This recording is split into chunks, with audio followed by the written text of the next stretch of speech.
Understanding Metaspoilt. Metasploit is a penetration testing framework that helps find and test vulnerabilities in systems. To start using it, open a terminal and type MSF console, which brings up its command interface. The first thing you usually do is search for a module that matches the system or service you want to test. For example, if you suspect the target is running a vulnerable version of Windows SMB, you type search SMB to look for related exploits.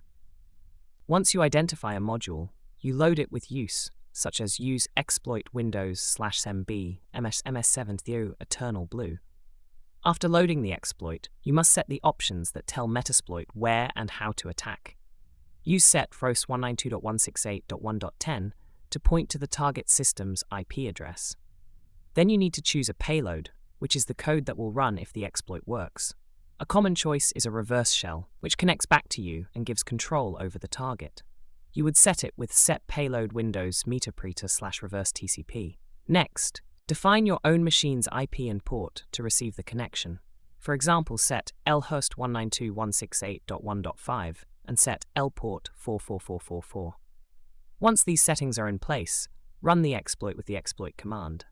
If the target is vulnerable, you gain a metaspoilt session, which is an advanced shell for interacting with the system. You can then run commands like sysinfo to view system details or shell to open a command prompt. Metasploit is not only for exploiting systems, it also has auxiliary modules for scanning and information gathering. For instance, you can scan for open ports using use auxiliary scanner port scan TCP, then set the target with set roasts 192.1.24 to scan an entire range of addresses. Another example is testing weak passwords with use auxiliary scanner SSH login, which tries different username and password combinations against SSH servers to find weak credentials. Once you have access, Metasploit also provides post-exploitation modules. These allow you to explore what an attacker could do after breaking in, such as dumping password hashes with hashdump, or even viewing the desktop of a compromised computer using the screen share command.